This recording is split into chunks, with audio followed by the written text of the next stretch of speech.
Hello everyone, it's SpawnPoiint, and last week PlayStation released a new update for the PS5 that brings 1440p support, folders and a few other extras as well. Now at the time of uploading, this is a beta, and that means it's not available to everyone yet. So any questions you've got about this video, just let me know below. But today I wanted to show you what we've got in this new update and how some of these new features actually work. Now of course, if you want to sign up to the program yourself, you can head to the PlayStation website or click the link below.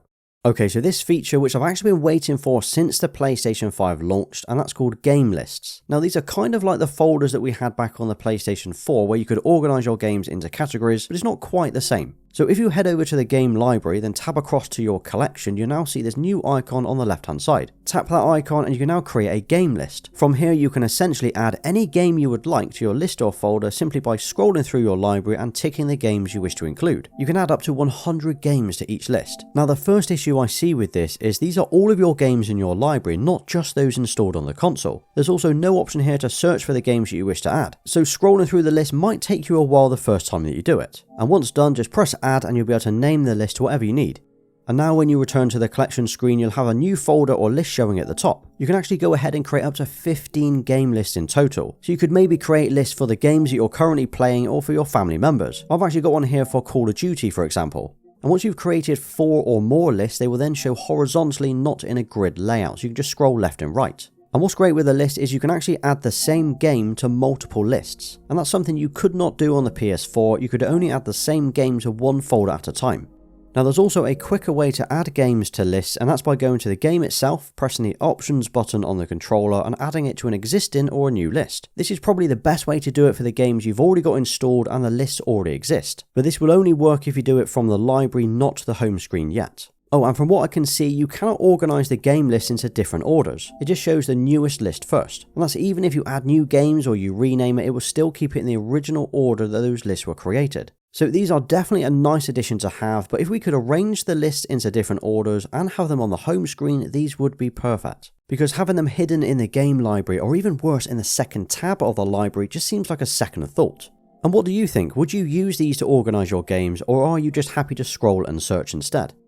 Okay, so this feature is probably one of the biggest requests since day one, and that's the 1440p support. We know that out of the box the PS5 can support 1080p and 4K resolutions, but there are a lot of users with a 1440p monitor that are missing out on that native resolution. Plus some users just prefer gaming at 1440p even with that 4K support. Well, as part of the new update, we now have the option to enable 1440p under the resolution settings. This is in the screen and video options in the system settings. Now, when you do select it, it will run through a few checks just to ensure your monitor and TV can support it. You just need to select yes to each one if it works. And this shows you can get 1440p at 60Hz and 120Hz, both SDR and HDR.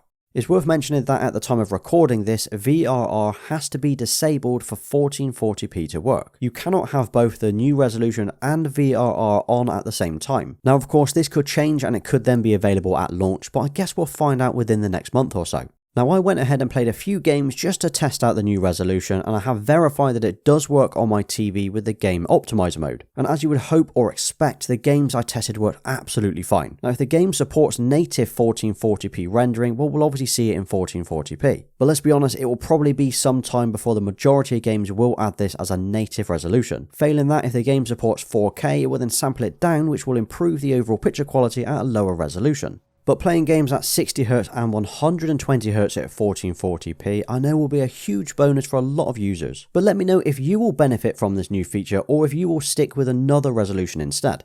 We've got a slight user experience improvement on the 3D audio screen. First up, they've split the 3D audio for TV and headphones into 2 separate tabs, so you can measure and adjust the audio of your TV or your speaker setup. And if you've got a 3D audio compatible headset, you are now able to compare the difference between 3D and stereo audio on the same page. And then same as before, you can adjust your 3D audio profile and save it here. Another improvement that we've seen is the quicker access to in-progress activities. So when you go to a game on the dashboard now, you'll see an option to play the game or resume an activity. This is more prominent to what we've seen before, and it means you can jump straight back into the game or task as fast as possible. Is this as fast as quick resume on the Xbox? I'm not so sure, but it's definitely a step in the right direction. And it now means instead of just hitting play game, waiting for it to load and then selecting a game save, this will load far quicker. But again, this is a feature that previously existed, they've just made it a little bit more prominent on the screen.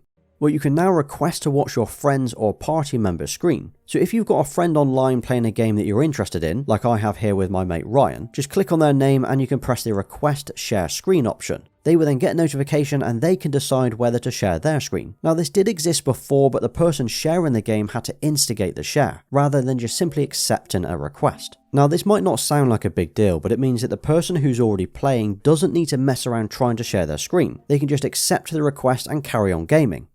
We've also now got a joinable game notification, so if you join a party and someone in that party is playing a joinable game, you will now get a pop-up notification. It'll make it far easier and quicker to jump straight into a lobby.